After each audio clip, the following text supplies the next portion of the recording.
Мероприятие проходит на свежем воздухе, беговая дорожка пролегает вокруг фока, что добавляет динамики и зрелищности.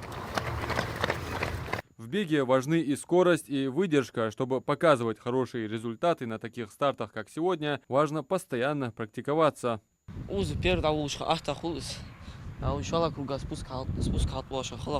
Следующее испытание – отжимания. Это упражнение – один из лучших индикаторов физической подготовки. Оно развивает не только мышцы, но и выносливость, укрепляет сердце и улучшает осанку. Отжимания заходим забеги,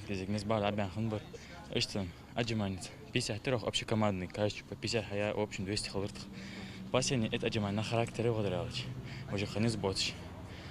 Хаммер Среди участников соревнований воспитанники спортивной школы имени Магомеда Дахкильгова из села Далаково. Ребята приехали сюда не просто за медалями, а за опытом и новыми знакомствами. Их наставник, директор школы Микаил Картоев, уверен, такие турниры для подростков куда важнее, чем кажутся на первый взгляд. Ведь спорт не только укрепляет мышцы, но и вытягивает молодежь с улицы, где ее подстерегают соблазны.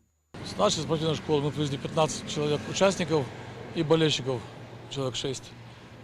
Так как такие мероприятия они необходимы для развития нашей молодежи, чтобы к наркотикам меньше тяги было, чтобы они были задействованы в чем-то. И вот такие вот соревнования, я считаю, что необходимо проводить такие соревнования. Так охотно отозвались молодые люди.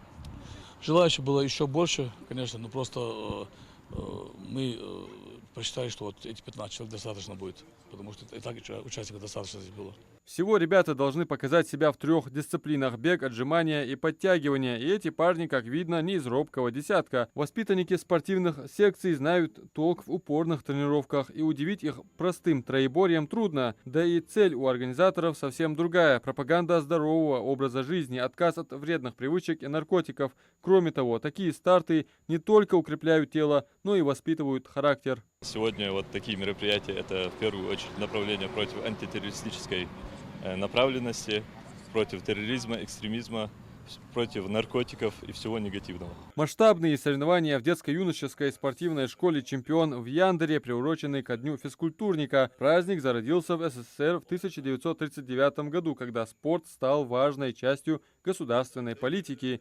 Физкультура пропагандировалась как основа здоровья нации, а лозунг «В здоровом теле здоровый дух» знал каждый школьник. С тех пор отмечается ежегодно во 2-ю субботу августа.